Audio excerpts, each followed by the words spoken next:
کہ اگر کوئی شخص اس وظیفے کو ظاہری اسباب اختیار کرتے ہوئے اگر یقین کے ساتھ کوئی شخص اس وظیفے کو کرے گا تو اللہ رب العزت کی ذات پر مکمل یقین ہے، مجھے مکمل یقین ہے کہ اللہ رب العزت اسے عنقریب اولاد کی نعمت سے مالا مال کر دے گا۔ اللہم صلی علی سیدنا محمد یا رب صلی وسلم دائما ابدا علی حبیبی۔ وعلیکم ورحمۃ اللہ وبرکاتہ۔ امید ہے کہ آپ حضرات خیریت و عافیت کے ساتھ ہوں گے۔ دعا کی درخواست ہے، میری طبیعت ناساز ہے لیکن اس کے باوجود میں نے سمجھا کہ آج جمعے کا دن ہے تو ایک پیارا سا وظیفہ آپ کے حوالے کر دیا جاوے، کیونکہ نظر سے جب بھی کوئی اچھی چیز میری گزرتی ہے تو میں سمجھتا ہوں کہ وہ آپ تک حوالے کرنا زیادہ بہتر ہوگا، کیونکہ علم ایک ایسی دولت ہے جو خرچ کرنے سے کبھی نہیں گھٹتی۔ جو چیز مجھے معلوم ہے اگر میں آپ کو بتاؤں گا وہ آپ کو بھی معلوم ہو جاوے گا، وہ آپ آئندہ لوگوں کو آپ بتائیں گے ان کو بھی معلوم ہو جاوے گا، تو وہ اگر آپ جتنا زیادہ تقسیم کیجیے گا وہ آپ کے پاس سے خرچ نہیں ہوگا۔ یہی فرق ہے دولت اور علم میں، کہ دولت خرچ ہونے والی چیز ہے، علم خرچ ہونے والی چیز نہیں ہے۔ بہرحال میں نے سمجھا کہ وظیفہ آپ کے حوالے کر دوں۔ وظیفہ یہ ہے کہ آج ہمارا حال یہ ہے کہ ہر ایک شخص چاہتا ہے، ہر ایک شخص کی خواہش ہوتی ہے۔ اگر آپ کسی انسان سے پوچھیں کہ اگر آپ اس دنیا میں کسی سے پوچھیں کہ آپ کی ایک خواہش پوری ہو جائے تو آپ کون سی خواہش اپنی پوری کروانا چاہیں گے، وہ شخص کہے گا کہ مجھے اولاد کی نعمت، نیک اولاد کی نعمت سے اللہ نواز دے، یہ شخص کی خواہش ہوگی، کیونکہ ہر شخص چاہتا ہے کہ اس کی اولاد ہو، ہر ایک شخص چاہتا ہے کہ اس کی نیک اولاد ہو تاکہ اس کی اولاد فرما بردار ہو، نیک نکلے، تہجد گزار ہو، ماں باپ کی نافرمانی نہ کرے، یہ ہر ایک شخص کی خواہش ہوتی ہے۔ اب ہوتا کیا ہے کہ ہم میں سے جو بے اولاد ہوتے ہیں جن کو اولاد نہیں ہوتی ہے وہ کبھی اس بزرگ کے پاس، کبھی اس مولانا کے پاس، کبھی اس کے پاس تعویذ، تو کبھی اس مزار کے پاس جا کے ماتھا ٹیکنا، تو کبھی یہاں تو کبھی وہاں، پریشان حال ہوتے ہیں، لاکھوں روپے خرچ کر دیتے ہیں، لیکن غلطی ان سے یہ ہوتی ہے کہ کبھی قرآن اور حدیث کی طرف جھانک کر نہیں دیکھتے۔ نبی پاک صلی اللہ علیہ وسلم نے یہ شریعت مکمل باضابطہ ایک مکمل شریعت ہے، اس میں کسی چیز کی کوئی کمی اور نقص نہیں ہے، تو ان کمی اور نقص کو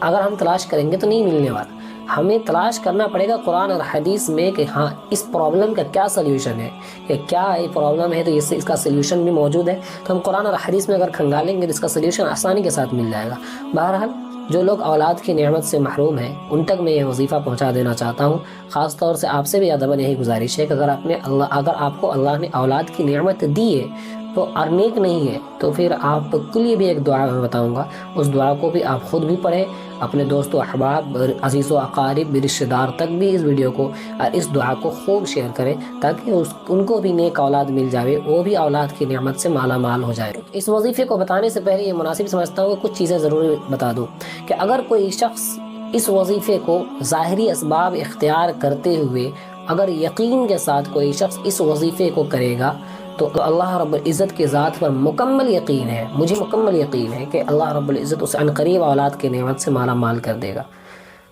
ایک وظیفہ، ایک دعا یہ ہے کہ اگر جس کے بعد اولاد نہیں ہے تو میاں بیوی دونوں فرض نماز کے بعد 7 مرتبہ ربی لا تذرنی فردا وانت خیر الوارثین یہ والی دعا پڑھے، میاں بیوی دونوں ہر فرض نماز کے بعد 7 مرتبہ۔ جس کی اولاد ہے لیکن نیک نہیں ہے، ہوتا ہے کہ اولاد تو ہے لیکن ایسی اولاد سے بے اولاد ہونا اچھا ہے، نشے کی عادی ہے، لڑکی باز ہے، زناکار ہے، چوری کرتا ہے، نشے میں پڑا رہتا ہے، بدمعاشی کرتا ہے، تو ایسے لوگوں کے لیے ہے کہ ایک دعا کرے کہ ربی حب لی من الصالحین۔ اس طریقے کی دعا کو بار بار اپنی نمازوں میں کیا کرے، انشاءاللہ اللہ اس کو نیک اولاد عطا کرے گا۔ ایک وظیفہ بڑا جامع وظیفہ ہے، یہ اس وظیفے دعا بھی کرے لیکن اس وظیفے کو بھی نہ چھوڑے جو بتانے والا ہوں میں، یہ قرآنی وظیفہ ہے، اور قرآنی وظیفہ کو اگر کوئی شخص یقین کے ساتھ کرے گا، اللہ کے ذات پر یقین کرتے ہوئے کرے گا، ظاہری اسباب کے اختیار کرتے ہوئے کوئی قرآنی وظیفے کو کرے گا جو میں ابھی بتانے والا ہوں، جو ابھی آپ کے حوالے کرنے والا ہوں، اگر کوئی اس وظیفے کو یقین کے ساتھ کرے گا اللہ عنقریب اسے اولاد کی نعمت سے مالا مال کرے گا۔ وظیفہ کیا ہے کہ جب میاں بیوی ہم بستری کے لیے جائیں، صحبت کرنے کے لیے جائیں، تو صحبت کرنے سے پہلے پارہ نمبر 27 سورہ کا نام ہے سورہ نجم، آیت نمبر 45، 46، 47، 45، 46، 47 آیت ہے وَأَنَّهُ خَلَقَ الزَّوْجَيْنِ الذَّكَرَ وَالْأُنثَى مِن نُطْفَةٍ إِذَا تُمْنَى وَأَنَّ عَلَيْهِ النَّشْأَةَ الْأُخْرَى۔ یہ 3 آیتوں کو میاں بھی تلاوت کرے،